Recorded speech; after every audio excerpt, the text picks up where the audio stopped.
The F1 Focus Podcast with Welman and Hendrik Verwoerd. Welcome back to the Formula One Focus Podcast. Hendrik, I was glued to my phone Sunday morning after hearing the news there might be disqualification, and lo and behold, my team, both cars disqualified. I mean, what a shocker. Well, yeah, I mean, it gives a new meaning to the word equal treatment, isn't it? Yeah, I suppose, yes. So both get disqualified, and both lose the points that they scored in the race itself. Well, yeah, but the thing is, one shouldn't be surprised, when a team gets summoned to the stewards for a technical infringement, then you probably know right away there's a disqualification. For some, whether the car is underweight or whether they didn't have enough fuel in it, or whether the plank, as in this case, the plank was worn down too much, or rather the skid plates were worn too much. It's a technical infringement, and that's a disqualification. That means the car is illegal at the end of the race. And there's no leeway in any technical regulations. You are guilty or you are not guilty. And it really just depends on what you are measuring and how accurate that measurement is. And in this case, I mean, it's unbelievable how small the margin was, and that reinforces the point. I think that you cannot, just like you cannot be, somewhat pregnant, you cannot be, somewhat legal in terms of the technical regulations. We're talking here about hundreds of millimeters, tens and hundreds of millimeters, where the skids were worn down too much. The big question is, how did McLaren find themselves in that situation, though? Yeah, well, that's the thing. I mean, it happened with Ferrari in China, if I remember correctly. And the big question is, did they know that McLaren realized? Remember, we saw Norris being told to back off dramatically towards the end of the race, just fell back. And was that part of the reason, part of, the thinking maybe if we'd bounce a little bit less? I mean, we only had one practice session. What went wrong? Why did it happen? Yeah, I think that was it. I think, the bigger picture is probably that McLaren, after they suffered, a bad race there last year, they probably went, and I'm speculating here. It's there's no way I can know this for a fact, but they would probably have gone deep into what the reasons for their problems were last year at that venue. And then they came up with some kind of a solution, whether it's with the setup of the car or the suspension or whatever, in order to maximize the performance of the car at the same venue. The problem was, of course, that the practice session didn't really work because of the wet conditions, and they didn't really, not they only, but all of them didn't really, get the full opportunity. And the second practice session was interrupted by red flags too. So none of the teams, including McLaren, really got the opportunity to fully evaluate, the solutions that they were going to implement for the race. And I think the suspicion is, and that probably makes a lot of sense, that they got it wrong, that they ran the car too close to the ground. It's a very bumpy circuit, that they didn't, make provision for the fact that the surface is so bumpy. Or enough provision for that fact, because they were under pressure. It's basically a situation where, and we know that McLaren is not, they're on record, they're not bringing any upgrades towards, the end of the season anymore. They haven't for a while now. So therefore, all they can do is work with a car that they have and try to maximize the performance with the car that they have. So I think the suspicion is probably well-founded that they went a little bit too far in terms of that, and they paid the price for that. I mean, it's significant that it was only McLaren. All 10 cars that finished the race were measured. That scored points. For exactly that. Yeah, well, all 10 that scored points. All 10 cars that scored points. So, and it was only the two McLaren cars. Clearly the other teams were able to get the most out of their cars that they could, given the situation, the circumstances, the track, not only the track temperature, but the track surface, and so on. So, well, it seems like an own goal for McLaren. I'm not sure that one can blame anybody, because what they were obviously doing is trying to take some pressure off their two drivers, because Max Verstappen was coming, and it was clear that he was going to come for them. Yeah, I see you laughed at his GP, his engineer said, Lando says he's coming for you now, or they told him to come for you. He's just sort of laughed it off. I mean, that guy is just something else. And like I said, I'm not too concerned about Piastri now being 24 points behind rather than 30. Max Verstappen is only 24 points behind Lando now. Yeah. And like I said very clearly, I'm a McLaren supporter, and that to me is ominous. That guy just never lets go. And his trajectory, I always suffer from that one, is upwards. Whereas, Lando's trajectory is sort of stabilized at a fairly high level, and we all know what's been going on with Piastri the last few races. He's I wouldn't say on a downhill spiral, but things haven't worked out for him, so he hasn't got that sort of mental momentum behind him as well, that things are working out. So yeah, I mean, the team should be concerned about Max and what he could do. I think the good thing for McLaren is that this coming weekend's the Qatar Grand Prix at Losail bodes well for them. They have been strong there. It's a kind of circuit that suits their car well. Fast, medium, and long corners. No short corners at all. So they are looking to do well this weekend and looking to bounce back. Let's not forget that Lando is still in charge of the championship. He might be 24 points, only 24, and we say only 24, but that is almost a full race win. And this weekend, it's not 25 points up for grabs, but 33 with a sprint race.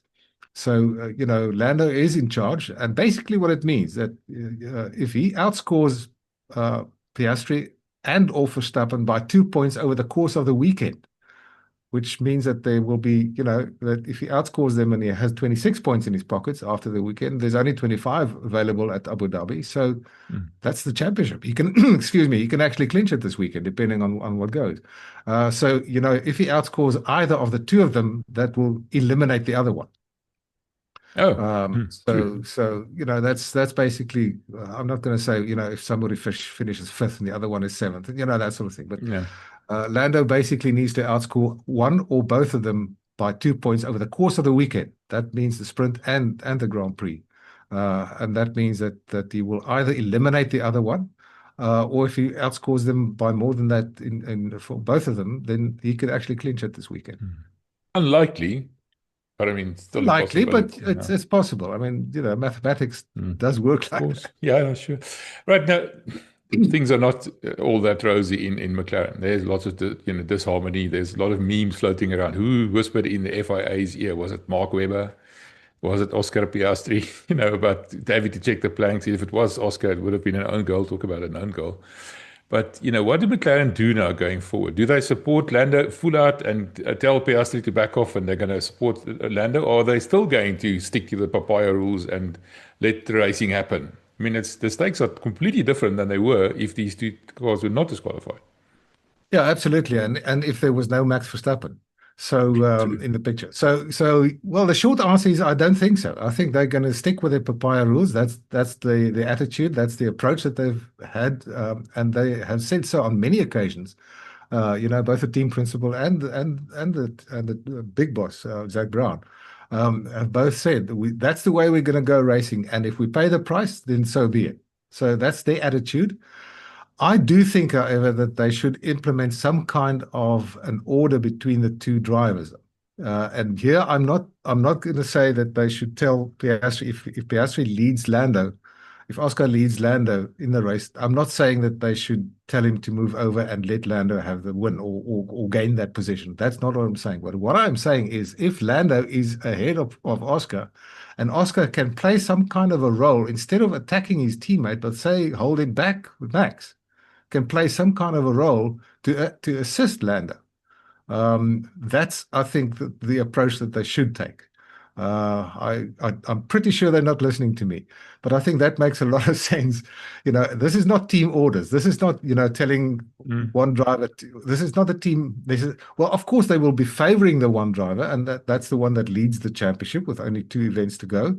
But that doesn't mean that they have to tell him the other driver to move over.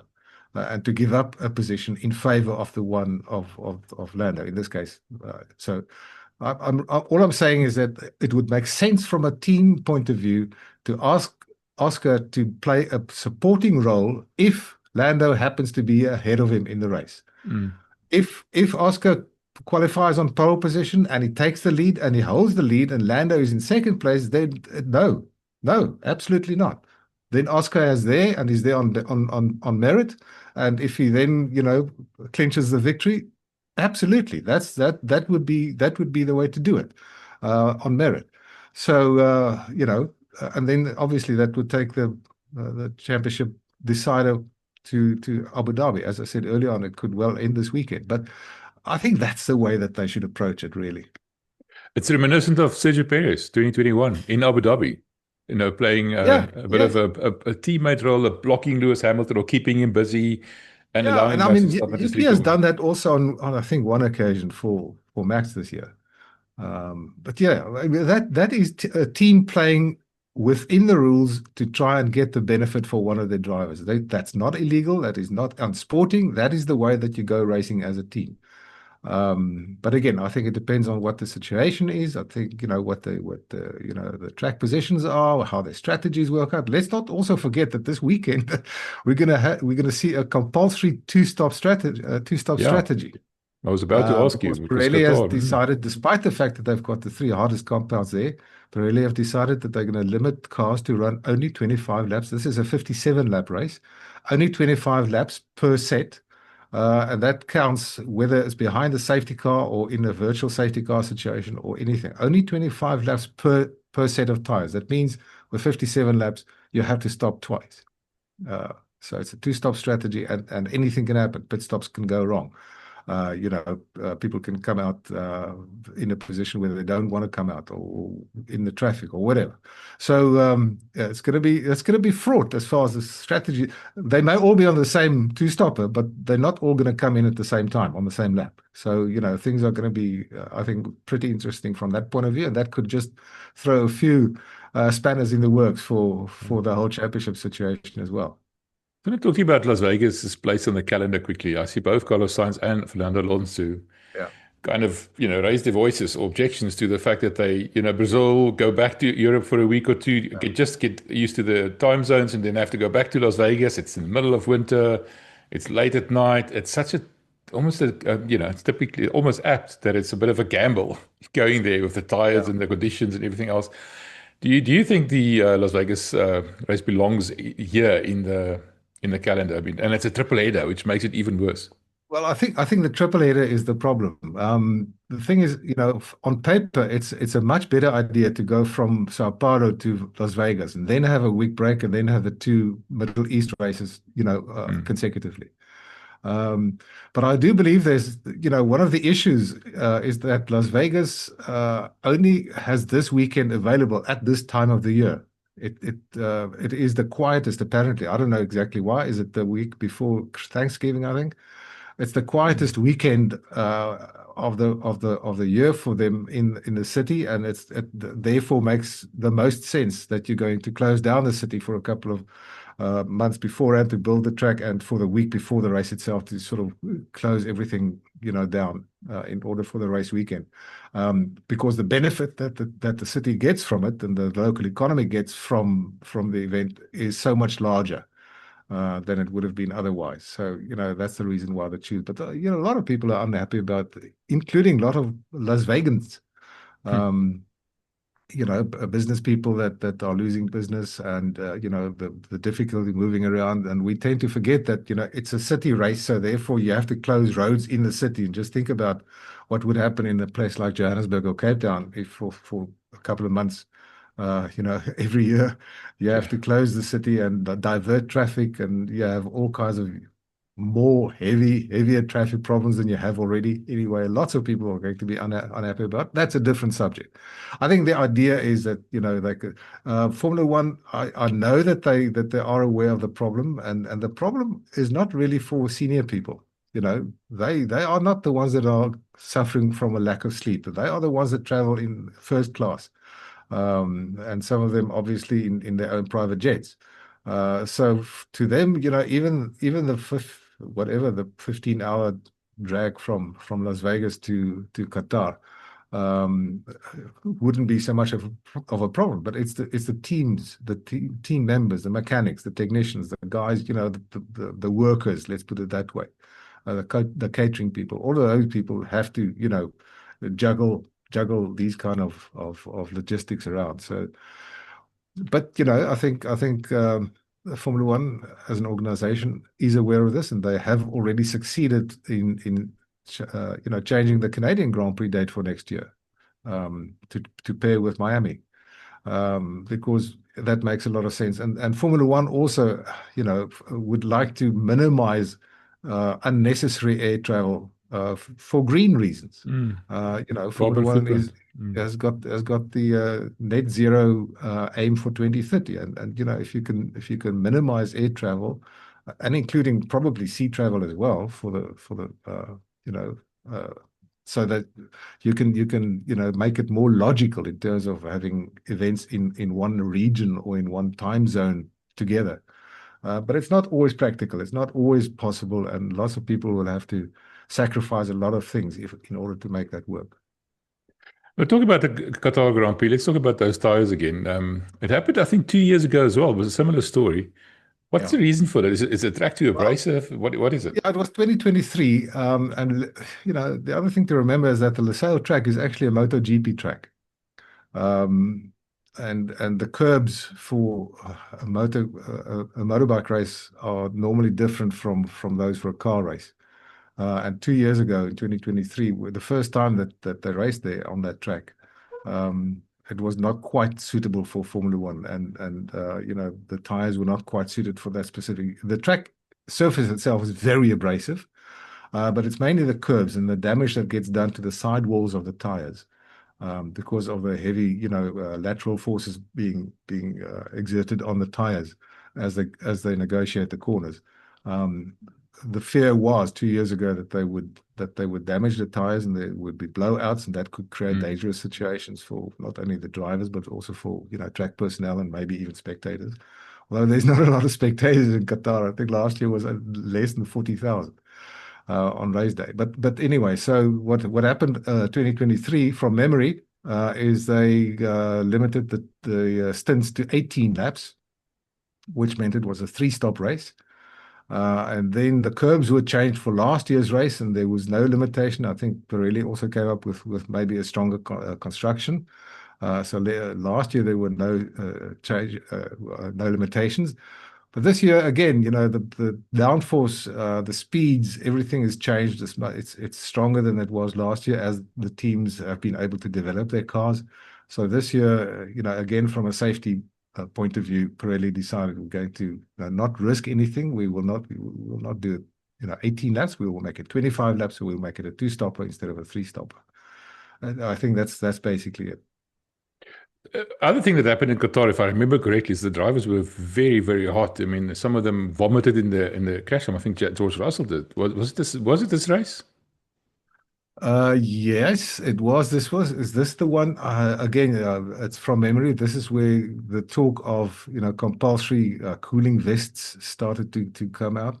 It was Lance Stroll, I think, that collapsed, or was it one of the Racing Bulls drivers? In those days, it was. Yeah, one of them said he passed out effectively, if I remember, briefly. Yeah. Look, I mean, it's November, it's late November, it's the Middle East. It's extremely, extremely hot. I mean, this is well into the summer in the Middle East. Despite the fact that it is an evening race in their time. It's still extremely hot, I think beyond 30 degrees plus in terms of ambient temperature. So, and maybe not that much humidity, but this is very, very hot. So, yeah, it's one of the other challenges this weekend. Qatar, not only Qatar, but Abu Dhabi too. Although I think Abu Dhabi is slightly more north. Yes, it is slightly more north than Qatar in terms of location of the track itself. So maybe the heat in Abu Dhabi not. I'm trying to remember. I was there in 2010 in Abu Dhabi, and in fact it rained on the Friday afternoon in Abu Dhabi. So it's not impossible. It is a desert event, and Qatar also obviously a desert event. So there could be some rain. I haven't actually checked the predictions for this week purely because I don't expect that we're going to see any rain interruptions. So I don't think that's going to be a factor. No, so just talk about the McLaren situation quickly. Lots of talk about Oscar being so unhappy and looking for somewhere else to go. I mean, what's the chances of that really? He signed up till, I think, 2028. Where else can he go? All the seats are sewed up. Red Bull and Racing Bull will use some of their own drivers. There's nowhere for him to go. He just has to grin and bear it. Yeah, absolutely. And of course, next year is a completely, blank sheet, basically. So, no, I mean, I wouldn't take these rumors that strong. I certainly won't believe that, he's actually actively looking to change teams. He can't, as you say. I mean, there's only basically one seat left next year, and that's next to Max Verstappen. Is he going to? I don't think he's even going to be in the frame for that. So no, I wouldn't take that as strongly. I mean, lots of people are saying lots of things on social media, and lots of people are speculating about, because the speculation is that McLaren is favoring Lando, and so therefore Oscar must be very unhappy. So therefore, he must be looking around for another. No, it doesn't work that way. People.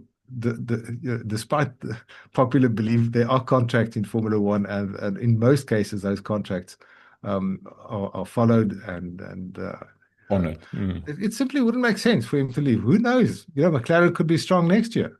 Yeah. They've got a Mercedes engine next year. They could be. He could have another opportunity to win the championship next year, and it will be in his fourth season. He will have had the experience of being in a championship, a title fight. Something which Lando has, and I think that's probably one of the reasons why Lando has started to come out mentally stronger than him towards the end of the season. I'm guessing, but I think that makes a lot of sense. So once you have that sort of battle, and that's why Max is taking it so coolly. He's been here, he's done it, and he's won 4 times. So he knows exactly what it takes to win the title. Lando, partially because last year he was in the running until close to the end of the season. So he will have had that experience. So this year he would have known where to strengthen himself, and I think that's showing. And Oscar has not had that. So I think he will learn from this season. I think he will be a much stronger driver next year. I'm assuming here that he's not going to win the title, because he can still win the title. Generally, I think he's in uncharted territory at the moment. So I think that's probably something that counts against him. Right. You talked about contracts being honored, and one of those contracts that was sort of torn up earlier this year was Christian Horner, and all eyes are on him. Everybody knows that he's coming back. The only question is where. So lately, there's lots of new rumors. There's strife at Aston Martin, Adrian Newey and Andy Cowell at loggerheads. Looks like Andy Cowell might be sidelined. Is Christian Horner going to be parachuted in there and building another dream team? He and Adrian Newey went back for almost 20 years. Had a bit of a fallout. Apparently, the bridges have been mended.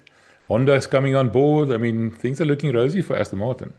Yeah, but I think they're changing high level senior management too much too often over the past few years. I'm not sure that. I mean, I cannot possibly try to tell Lawrence Stroll what to do with his team, but I'm not sure that Andy Cowell and Adrian Newey had a serious fallout, but it's clear that they seem to be diverging in their vision of how the team needs to be taken forward, and Adrian Newey, of course, is a shareholder now. So I mean, he may, in terms of the hierarchy, not be on the same level as the team principal, but in terms of seniority, inside the team, he certainly does. And I think Adrian is probably going. I mean, we've seen other movements earlier this year as well in the technical department, and basically shortly after Adrian, when was it? 1st of March, I think, when he actually officially took over this year. And shortly after that, we have seen some movement, and it's quite clear that he's trying to mold that department in such a way that he can work with them and take the team forward. Maybe Andy Cowell is more of a technical guy, more of an engineer. I mean, he's the one that was behind the Mercedes engine success from 2014 onward, basically. So that's where he's strong, and that's where he's going to be moved sideways to run the sort of power unit side of things for the team next year. And now the team obviously is looking for a replacement as a team principal. I think I think from the outside, there are pros and cons to have Christian Horner there, because he and Adrian know each other well. They've tasted success together. And so there's unlikely to be much or any significant friction between the two of them in terms of, making decisions. Although, one of the reasons it is speculated, strongly speculated, that one of the reasons that Adrian left Red Bull was because of the shenanigans that Christian Horner was accused of, and which he wasn't, let's put it again on record, which he wasn't found guilty of. But anyway, so they apparently did not leave at the best or part at the best of terms. So, that could be a little factor, but, people have short memories in Formula One. People are forgiven for a lot of things. So, I don't think that's a big factor. The only thing is that Christian, again, I'm not sure that he's on record saying it, but it's widely understood that if he joins a team, maybe even when he joins a team, it will have to be as a team principal and nothing lower, and he will have to have some kind of equity in that team. So is Lawrence Stroll going to be willing to give up some equity in the team to get a proven championship winner in there? Possibly. Who knows? So you I'm not sure. Nui. I don't think it's a far-fetched idea. I don't think it's impossible. The rumors, all indications seem to be pretty strong that it will happen. I mean, Martin Whitmarsh apparently was also on the shortlist, but he said that he's not interested, the ex-McLaren guy. But there is an argument that it could be destabilizing to the team to bring in somebody from the outside that is not used to the way that the team operates, that's not used to the team's processes, and who's going to try and disrupt that by doing it his own way, and that of course takes some time if that's the way that things happen. So there is an argument to try and promote somebody from inside Red Bull. Andy Stevenson has been named as a possible. He's the sporting director at the moment of the team, and he's a man who's got a record as long as anybody's arm inside that team. He's been an employee of the team for, I think, 35 years or something like that. That's more or less around when the team was still called Jordan. So and he's a senior, so he knows the team inside and out. He knows all the process and procedures and everything else. He has been promoted he was a mechanic, and he's now a sporting director. So he obviously has management experience, and he would know a lot of people very intimately, and he would know how they tick and how they click. I think there's an argument there, to replace Andy Cowell with somebody inside, and the logical choice would probably be Andy Stevenson. So who knows? Again, I'm not Lawrence Stroll. It's his money. It's his team. He can do exactly what he wants.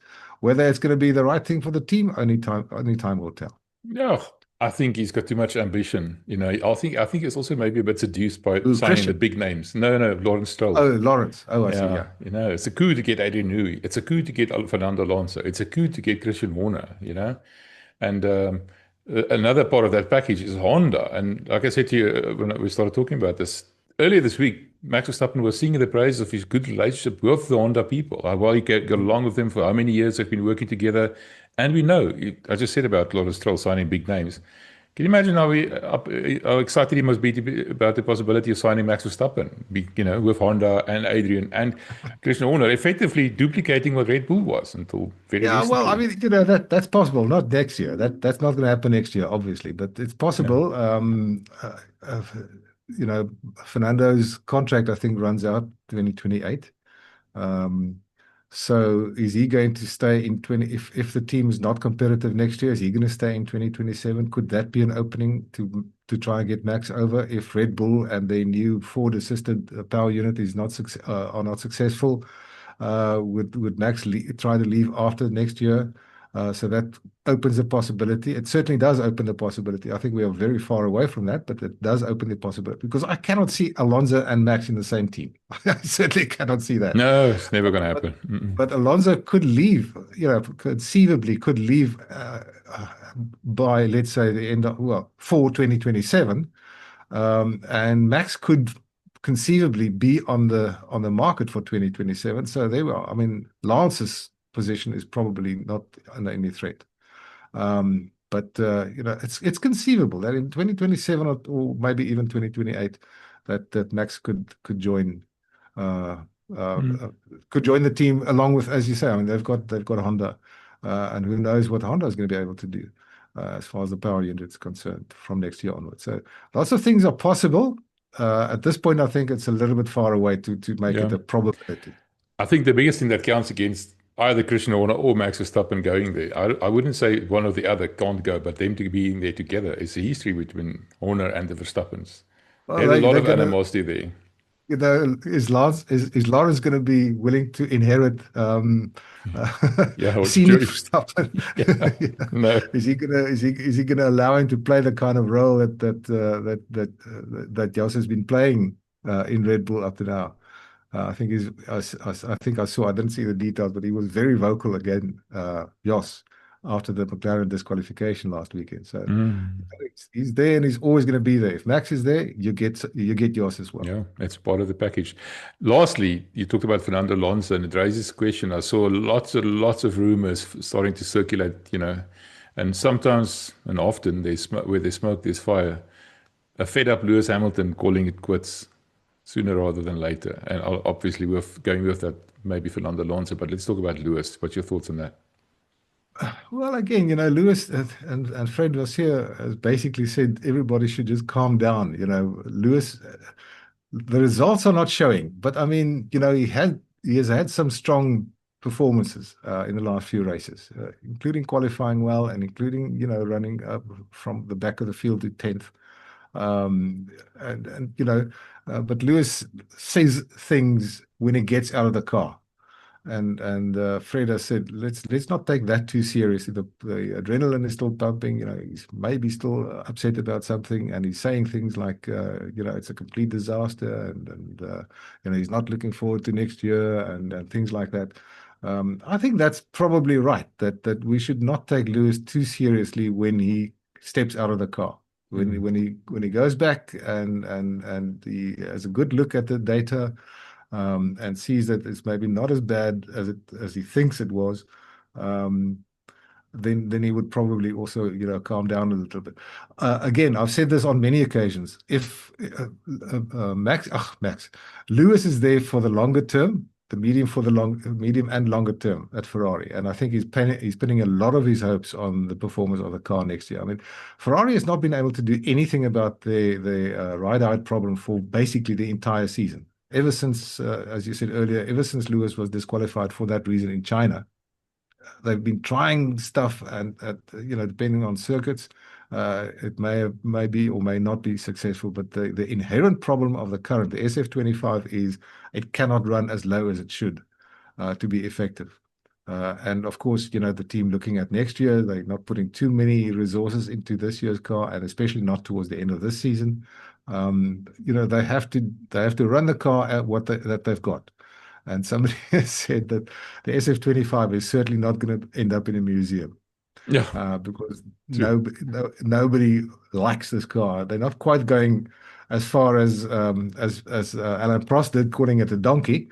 But this is not a loved car. It is certainly not one that, like Mercedes has also had one or two donkeys the last few years. It simply doesn't work. The current ground effect regulations, the car doesn't work well under the current ground effect regulations. Next year's regulations are going to be completely different. The cars are going to be going to operate completely differently. There are lots of things that are going to make a difference next year. So I think, again, as far as Lewis Hamilton is concerned, and the rumors that he's going to, take his toys and throw them out of the cot, not now. Towards the end of the first half of next season, who knows? It could be a different story. 2-year contract. Be a completely different story. He could be in the running for the championship, and he could also be in a dog of a car again. Who knows? So let's just let the season play itself out. A lot of teams and drivers are stuck in the position that they've got the car that they've got to deal with the car that they've got. They cannot upgrade the car. They cannot do anything to improve it. They just have to deal with it until the end of the season. It's not too long to go. And then everybody can have a bit of a break and take a deep breath and come back next season for something completely new. Yeah, I'm looking forward to that. But I want to ask you the final question. this whole McLaren disqualification, like I said, is now sort of, through the cat amongst the pigeons. You said right at the beginning of the year, you thought Oscar Piastri was going to win the title, and he was certainly the favorite until very recently, and it's now faded away. And Max now being very close and everything else. What do you expect? Who do you expect the champion to be? I think it's going to be Lando. I think Lando. I think he's got enough of a gap. I think he's got enough in his head at the moment that he'll be able to deal with, barring things like crashes being taken out or technical failures, engine failures and stuff like that. Obviously, let's you cannot even take that into account. But all things being equal, he's got 25 points in the pocket. And I think he's got enough mentally as well, able to withstand whatever comes. So I think all things being equal, I think it's going to be Lando. I think Oscar would have been a deserving champion had he been able to maintain the high level that he was maintaining at the beginning of the season, the first half of the season. But again, it's his first time that he's running this race. So if he doesn't do it, it doesn't take away the expectation that I had at the beginning of the season. And, a prediction is a prediction. Yeah, absolutely. I know. No, I'm just saying it's you came quite close. And, there's it's not the end yet. Let's not forget. True. But I mean, Oscar was surprisingly competitive. I came close.